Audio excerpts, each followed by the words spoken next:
Suatu hari, saat kota Madinah dalam suasana aman dan tenang, terlihat dari tempat ketinggian di pinggir kota debu tebal yang mengepul ke udara. Debu itu semakin meninggi, bergumpal-gumpal hingga hampir menutup angkasa. Angin yang bertiup menyebabkan gumpalan debu dari butiran-butiran pasir Sahara yang lembut terbang menghampiri pintu-pintu rumah di Madinah dan berhembus dengan kuat di jalan-jalan. Orang-orang mengira ada badai yang menyapu dan menerbangkan pasir. Namun, kemudian dari balik tirai debu itu, mereka mendengar kabar tentang kedatangan kafilah besar yang panjang. Tak lama kemudian, 700 kendaraan yang syarat dengan muatannya memenuhi jalan-jalan dan mengguncang Madinah. Orang-orang saling memanggil dan mengajak sesamanya untuk menyaksikan keramaian ini, serta turut bergembira atas kedatangan harta dan rezeki yang dibawa kafilah itu. Ummul Mukminin Aisyah, ketika mendengar suara hiruk-pikuk kafilah yang bergerak maju itu, bertanya, apakah yang terjadi di kota Madinah? Ada yang menjawab, kafilah Abdurrahman bin Auf baru datang dari Syam membawa barang-barang dagangannya. Jadi, kafilah itu yang telah menyebabkan semua guncangan ini? Tanya Ummul Mukminin. Benar, wahai Ummul Mukminin. Jumlahnya 700 kendaraan. Ummul Mukminin menggeleng-gelengkan kepala. Pandangannya menerawang jauh seolah-olah sedang mengingat-ingat peristiwa yang pernah dilihat atau ucapan yang pernah didengarnya. Kemudian ia berkata, aku pernah mendengar Rasulullah bersabda, aku melihat Abdurrahman bin Auf masuk surga dengan merangkak. Abdurrahman bin Auf akan masuk surga dengan merangkak? Mengapa ia tidak memasukinya dengan melompat atau berlari-lari kecil bersama angkatan pertama para sahabat Rasulullah? Sebagian sahabat menyampaikan cerita Aisyah kepadanya, maka ia pun teringat telah mendengarkan hadits ini dari Nabi lebih dari satu kali dan dengan redaksi yang berbeda-beda. Sebelum tali-tali pengikat perniagaannya dilepas, Abdurrahman melangkahkan kakinya ke rumah Aisyah lalu berkata kepadanya, engkau telah mengingatkanku suatu hadits yang tidak pernah kulupakan. Maka saksikanlah bahwa kafilah ini dengan semua muatannya beserta kendaraan dan perlengkapannya, aku persembahkan di jalan Allah Azza wa Jalla, tambahnya. Seluruh muatan 700 kendaraan itu dibagikan kepada semua penduduk Madinah dan sekitarnya sebagai perbuatan baik yang agung. Peristiwa yang satu ini saja sudah cukup untuk mengukir sebuah gambaran yang sempurna tentang kehidupan sahabat Rasulullah, Abdurrahman bin Auf. Dialah saudagar yang sukses, lebih sukses daripada kesuksesan yang pernah ada. Dia merupakan orang kaya dengan kekayaan yang melimpah ruah. Dia adalah seorang mukmin bijaksana yang tidak ingin bagian dari keuntungan agamanya hilang begitu saja dan tidak sudi kekayaannya membuat dirinya tertinggal dari kafilah iman dan pahala surga. Untuk itu, ia mendermakan harta kekayaannya dengan kemurahan hati dan kesadaran nurani.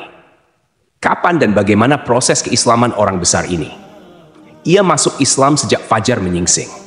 Ia telah memasukinya pada permulaan dakwah, yakni sebelum Rasulullah memasuki Darul Arkam dan menjadikannya sebagai tempat pertemuan dengan para sahabatnya yang beriman. Dia adalah salah seorang dari 8 orang yang lebih awal masuk Islam. Abu Bakar datang kepadanya menyampaikan Islam, termasuk kepada Utsman bin Affan, Az-Zubair bin Al-Awwam, Talhah bin Ubaidullah, dan Sa'ad bin Abu Waqqash.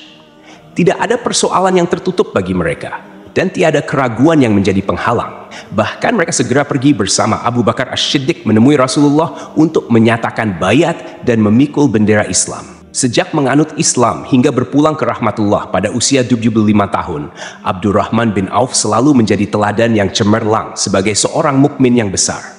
Hal ini menyebabkan Nabi memasukkannya dalam 10 orang yang telah diberi kabar gembira sebagai ahli surga.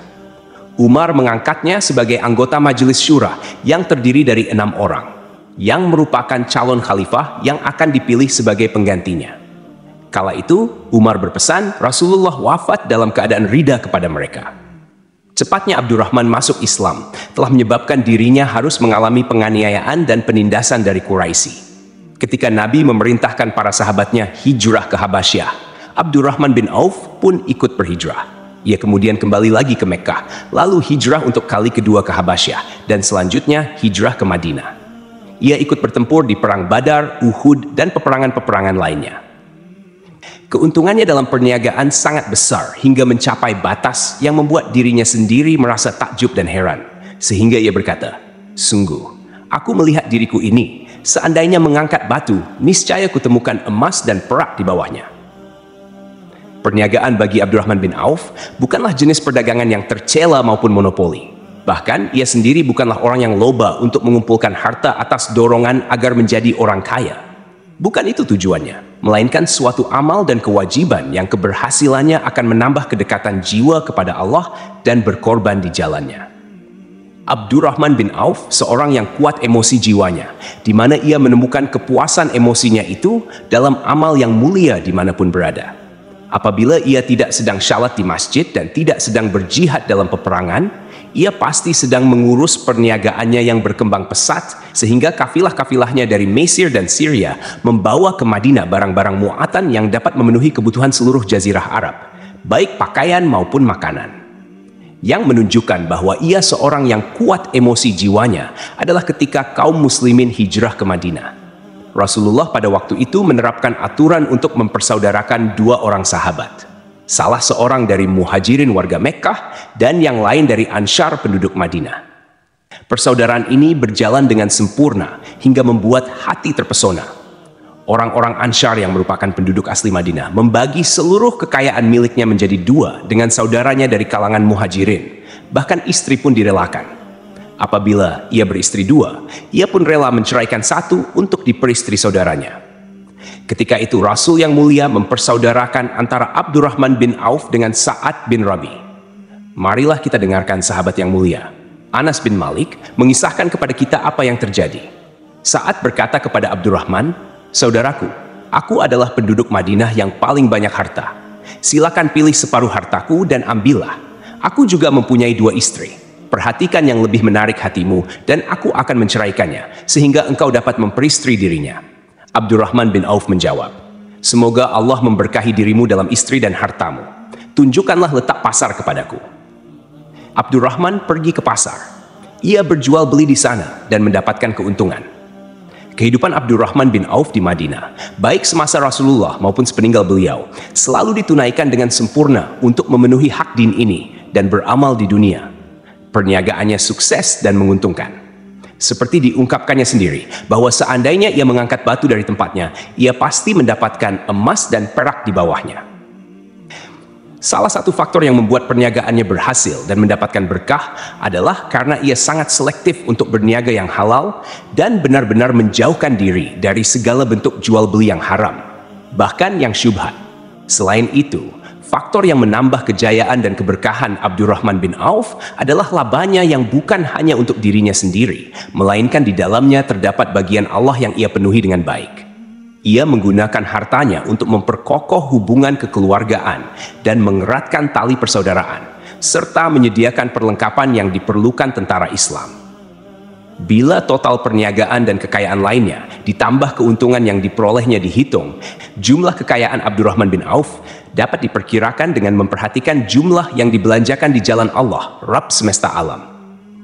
Suatu hari ia mendengar Rasulullah bersabda, "Wahai Ibnu Auf, engkau termasuk golongan orang kaya dan engkau akan masuk surga dengan merangkak. Karena itu, pinjamkanlah kekayaan itu kepada Allah, agar Dia mempermudah langkahmu." Sejak mendengar nasihat Rasulullah ini dan menyediakan bagi Allah pinjaman yang baik, Allah justru semakin melipat gandakan kekayaannya hingga berlimpah. Suatu hari ia menjual tanah seharga 40.000 dinar. Kemudian uang itu dibagi-bagikan semua untuk keluarganya dari Bani Zuhrah, untuk para istri Nabi, dan untuk kaum muslimin yang miskin. Pada kesempatan lain, ia menyerahkan 500 ekor kuda untuk perlengkapan tentara Islam. Pada hari lain, ia menyerahkan 1.500 kendaraan. Menjelang wafat, ia mewasiatkan 50.000 dinar untuk diinfakkan di jalan Allah. Ia juga berwasiat bagi setiap orang yang ikut perang Badar dan masih hidup, masing-masing mendapatkan 400 dinar. Hingga Utsman bin Affan juga mengambil bagian dari wasiat itu, meskipun termasuk orang kaya. Ia berkata, "Harta Abdurrahman bin Auf halal lagi bersih, dan memakan harta itu membawa keselamatan dan keberkahan." Ibnu Auf adalah seorang yang mengendalikan hartanya, bukan dikendalikan oleh hartanya. Sebagai buktinya, ia tidak mau celaka dengan mengumpulkannya dan tidak menyimpannya. Bahkan ia mengumpulkannya dengan tetap merendahkan hati dan dari jalan yang halal. Kemudian harta itu tidak ia nikmati untuk kepentingan sendiri, melainkan untuk dinikmati bersama keluarga, kerabat, rekan-rekan, dan masyarakat seluruhnya. Karena begitu luas pemberian serta bantuannya, ada yang mengatakan seluruh penduduk Madinah berserikat dengan Abdurrahman bin Auf pada hartanya. Sepertiga dipinjamkannya kepada mereka, sepertiga lagi dipergunakannya untuk membayar utang-utang mereka, dan sepertiga sisanya dibagi-bagikannya kepada mereka. Harta kekayaan ini tidak akan pernah membuat kegaan dan kesenangan pada dirinya selama ia belum menemukan jalan untuk membela agama dan membantu rekan-rekannya. Adapun untuk selain itu, ia selalu merasa khawatir terhadap kekayaannya. Suatu hari dihidangkan kepadanya makanan untuk berbuka, karena waktu itu ia sedang berpuasa. Ketika pandangannya tertuju pada hidangan tersebut, selera makannya pun bangkit. Namun ia justru menangis sambil berkata, Mus'ab bin Umair telah gugur sebagai syahid, dan ia jauh lebih baik daripada aku. Ia hanya mendapat kafan selai kain, yang jika ditutupkan ke kepalanya, maka kelihatan kakinya, dan jika ditutupkan ke kakinya, terbuka kepalanya. Demikian pula Hamzah yang jauh lebih baik daripada aku. Ia pun gugur syahid, dan saat akan dikuburkan hanya mendapatkan sehelai selendang. Dunia telah dihamparkan kepada kami seluas-luasnya, dan hasil sebanyak-banyaknya telah diberikan kepada kami. Sungguh kami khawatir bila pahala kebaikan kami telah disegerakan balasannya di dunia. Pada peristiwa lain, sebagian sahabatnya berkumpul bersamanya menghadapi jamuan makan di rumahnya. Tak lahat Senin sebelum berpulang di hadapan mereka, Abdurrahman menangis sehingga rekan-rekannya bertanya, "Apa yang buatmu menangis, wahai Abu Muhammad?" Abdurrahman bin Auf pun menjawab, Rasulullah telah wafat dan semasa hidupnya beliau beserta keluarganya tidak pernah merasakan kenyang makan roti gandum. Apa harapan kita apabila dipanjangkan usia tetapi tidak menambah kebaikan bagi kita? Demikianlah, kekayaannya yang melimpah itu sedikit pun tidak membangkitkan kesombongan dan takabur dalam dirinya. Bahkan orang-orang mengatakan tentang dirinya, seandainya seorang asing yang belum pernah mengenalnya kebetulan melihatnya sedang duduk bersama budak-budaknya, niscaya ia tidak bisa membedakannya di antara mereka. Namun, bila orang asing itu mengenal satu saja sisi jihad Ibnu Auf dan ujian yang dihadapinya, ia pasti langsung mengetahui siapa dia.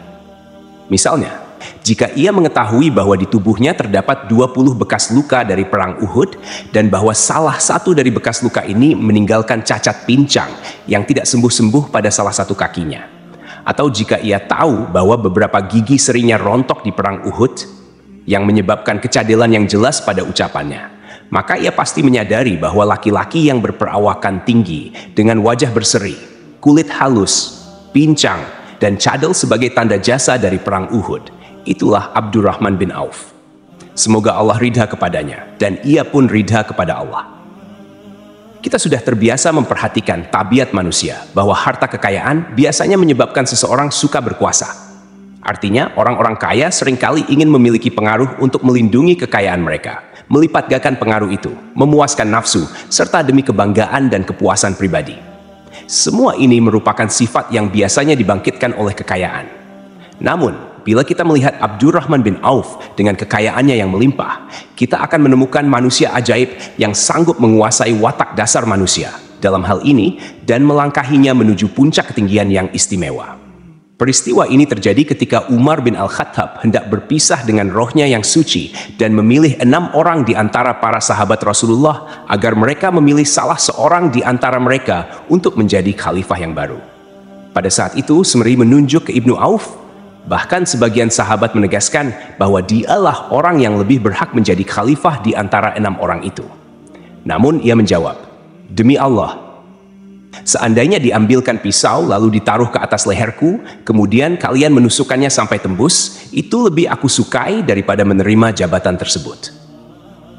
Demikianlah, saat 6 orang terpilih itu mengadakan pertemuan untuk memilih salah seorang di antara mereka sebagai khalifah pengganti Al-Faruq, Umar bin Al-Khattab, Abdurrahman bin Auf telah menyatakan kepada rekan-rekannya bahwa ia telah melepaskan haknya yang dilimpahkan Umar kepadanya sebagai salah seorang dari 6 calon yang akan dipilih menjadi khalifah. Dengan demikian, kewajiban mereka untuk melakukan pemilihan itu terbatas di antara mereka berlima saja. Sikap zuhudnya terhadap jabatan pangkat ini dengan cepat telah menempatkan dirinya sebagai hakim di antara 5 orang tokoh terkemuka itu. Mereka menerima dengan senang hati agar Abdurrahman bin Auf menetapkan pilihan khalifah di antara mereka berlima. Ali bin Abi Thalib mengatakan, Aku pernah mendengar Rasulullah menyifatimu bahwa engkau adalah orang yang dipercaya oleh penduduk langit dan dipercaya pula oleh penduduk bumi. Ibnu Auf akhirnya memilih Utsman bin Affan untuk jabatan khalifah, dan yang lain pun menyetujui pilihannya. Itulah hakikat seorang laki-laki yang kaya raya dalam Islam. Apakah Anda telah memperhatikan bagaimana Islam telah mengangkat dirinya jauh di atas kekayaan dengan segala godaan dan penyesatannya itu? Dan bagaimana ia menempa kepribadiannya dengan sebaik-baiknya. Pada tahun 32H, tubuhnya berpisah dengan rohnya. Ummul Mukminin Aisyah ingin memberinya kemuliaan khusus yang tidak diberikannya kepada orang lain, dengan memberikan usulan kepadanya ketika ia masih terbaring di ranjang menuju kematian, agar bersedia dikuburkan di pekarangan rumahnya, berdekatan dengan Rasulullah, Abu Bakar, dan Umar. Namun, ia memang seorang Muslim yang telah dididik Islam dengan sebaik-baiknya, sehingga merasa malu bila dirinya diangkat dan disandingkan dalam kedudukan tersebut. Selain itu, ia telah membuat janji dan ikrar yang kuat dengan Utsman bin Maz'un, yakni jika salah seorang di antara mereka meninggal sesudah yang lain, hendaklah ia dikuburkan di dekat sahabatnya itu. Saat rohnya bersiap-siap memulai perjalanannya yang baru, air matanya meleleh, sedangkan lidahnya bergerak-gerak mengucapkan kata-kata, "Aku khawatir dipisahkan dari sahabat-sahabatku karena kekayaanku yang melimpah ruah." Namun, ketenangan dari Allah segera menyelimutinya, lalu senyuman tipis menghiasi wajahnya, disebabkan sukacita yang memberi cahaya dan kebahagiaan yang menenteramkan jiwa. Ia memasang telinganya untuk menangkap sesuatu, seolah-olah ada suara yang lembut merdu yang datang mendekat. Ia sedang mengenang kebenaran sabda Rasulullah yang pernah beliau ucapkan, Abdurrahman bin Auf di dalam surga. Ia mungkin juga sedang mendengarkan janji Allah dalam kitabnya. Orang yang menginfakkan hartanya di jalan Allah, kemudian tidak mengiringi apa yang diinfakkan itu dengan menyebut-nyebutnya dan menyakiti perasaan penerima. Mereka memperoleh pahala di sisi Rabb mereka. Tidak ada rasa takut pada mereka, dan mereka tidak bersedih hati.